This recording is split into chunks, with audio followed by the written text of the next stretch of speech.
Primary education पूरे देश में बंद हुए हैं, लेकिन यूपी में सबसे ज़्यादा प्राइमरी स्कूल बंद हुए 22,000 और गोरखपुर में मुख्यमंत्री जी के क्षेत्र में 500 प्राइमरी स्कूल बंद हुए हैं, चाहे वो मर्जर के नाम पर हों। इंटरमीडिएट स्कूल में कोई एडमिशन नहीं ले रहा, पॉलिटेक्निक और आईटीआईज में एडमिशन नहीं हो रहे हैं, हायर एजुकेशन में एक रंगी लोगों को बैठाया हुआ है। जितने भी अपॉइंटमेंट्स हैं किसके कहने पे हो रहे हैं, और फिर सबसे ज्यादा आरक्षण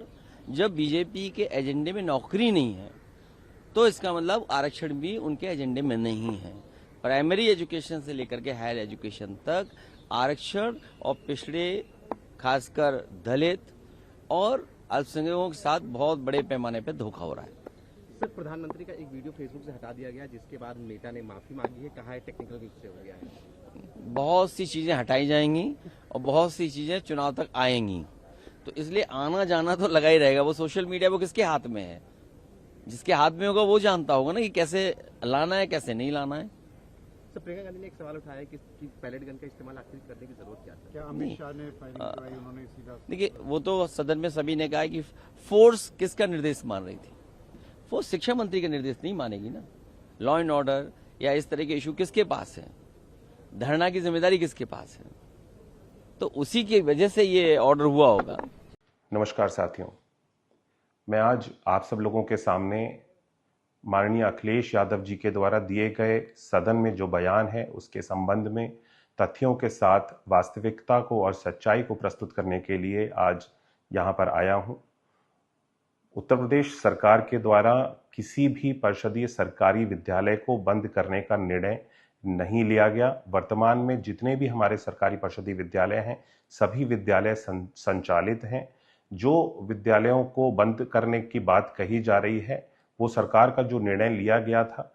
कि कम छात्र संख्या वाले जो विद्यालय हैं उसको सबसे पास के विद्यालय में मर्ज कर दिया जाएगा और जो रिक्त विद्यालय है उन विद्यालयों में प्री प्राइमरी की पाठशालाओं को संचालित किया जाएगा, जो कि पहली बार उत्तर प्रदेश सरकार के द्वारा प्री प्राइमरी की कक्षाओं को भी संचालित करने का निर्णय लिया गया है और उन विद्यालयों में बाल वाटिका को वर्तमान में संचालित किया जा रहा है। नकल माफिया और इस तरह के सभी लोगों को संरक्षण देने वाले माननीय अखिलेश यादव जी को पता है पूरी तरह से कि 2027 में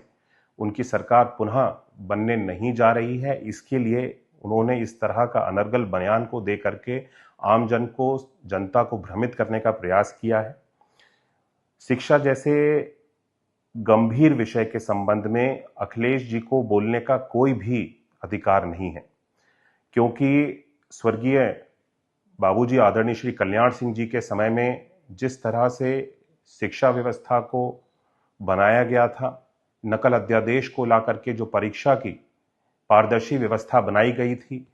माननीय मुलायम सिंह जी की सरकार के आ जाने के बाद में उस नकल अध्यादेश को सबसे पहला जो निर्णय लिया गया था, आधे घंटे के अंदर ही उस नकल अध्यादेश को समाप्त कर दिया गया था और बच्चों के भविष्य को एक बार फिर से अंधकार में ढकेलने का काम किया था। छात्रों के भविष्य के साथ खिलवाड़ करने का समाजवादी पार्टी और समाजवादी पार्टी के साथ में जुड़े हुए सभी लोग, अखिलेश जी के परिवार के सभी लोग जो राजनीति के साथ में जुड़े हुए हैं, उनका एक पुराना इतिहास रहा है जिन्होंने बच्चों के भविष्य के साथ सदैव खिलवाड़ किया है। मैं अखिलेश यादव जी की सरकार में अप्रैल 2014 में उत्तर प्रदेश राज्य इंजीनियरिंग प्रवेश परीक्षा के सॉल्वर गैंग का खुलासा हुआ था। इसके बारे में आप सब लोगों को बताना चाहता हूं। मैं इतिहास बता रहा हूं कि इतिहास बताता है कि शिक्षा के प्रति, बच्चों के भविष्य के प्रति वे कितने जागरूक रहे हैं और कितने सजग रहे हैं। जून 2014 में UP combined medical state UP CMT की परीक्षा पेपर लीक के चलते रद्द हुआ था। मई 2015 में उत्तर प्रदेश लोक सेवा आयोग यूपीपीएससी की परीक्षा का पेपर लीक, परीक्षा निरस्त हुई थी। मई 2016 में यूपी पॉलिटेक्निक प्रवेश परीक्षा पेपर लीक होने के कारण रद्द करना पड़ा था। नवंबर 2016 में यूपीपीएससी की आरओ एआरओ परीक्षा का पेपर लीक हुआ। आज उत्तर प्रदेश का शिक्षा बजट मैं अगर आप सब लोगों को अवगत कराना चाहूं जो समाजवादी पार्टी की सरकार के समय में 28,000 करोड़ का मात्र होता था, आज उस शिक्षा बजट को हम सब लोगों ने बढ़ा करके 1,13,000 करोड़ से अधिक तक लेकर के जाने का काम हमारी भारतीय जनता पार्टी की, योगी जी के और मोदी जी के नेतृत्व की सरकार ने आज किया है। सरकारी विद्यालयों में नामांकन जो सपा सरकार के समय में मात्र 1,34,00,000 तक था, उस आंकड़े को बढ़ाते हुए हम सब लोग 1,90,00,000 के आंकड़े को हम सब लोग छूने में सफल हुए। स्कूल में ड्रॉप आउट रेट की अगर मैं बात करूं, स्कूल में ड्रॉप आउट रेट 19% से घट करके हम सब लोगों ने 3% तक लेकर के आने का लक्ष्य हम सब लोगों ने प्राप्त किया। छात्रों की अगर मैं पठन पाठन की बात करूं, उनके कोर्स की, उनके करिकुलम की बात करूं, उसको हम सब लोगों ने बेहतर बनाया है, अच्छा किया है, उसमें वृद्धि की है। बच्चों के लिए इंफ्रास्ट्रक्चर की, विद्यालयों में इंफ्रास्ट्रक्चर की अगर हम सब लोग बात करें, जो परिषदीय विद्यालयों में गरीब बच्चों की माननीय अखिलेश यादव जी जो बात कर रहे हैं कि समाज के निम्न वर्ग का बच्चा जिन विद्यालयों में जाता है वो परिषदीय विद्यालय होते हैं, उन विद्यालयों की अगर मैं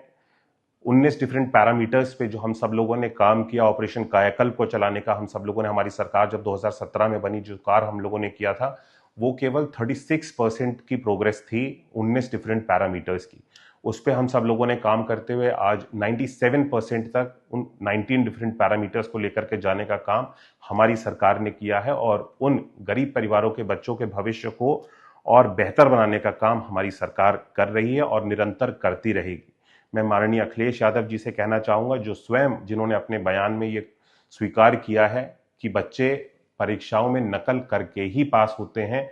वे, उनका स्वयं का ये कहा हुआ बयान है, वे बच्चों के भविष्य के साथ खिलवाड़ करने के प्रयास ना करें।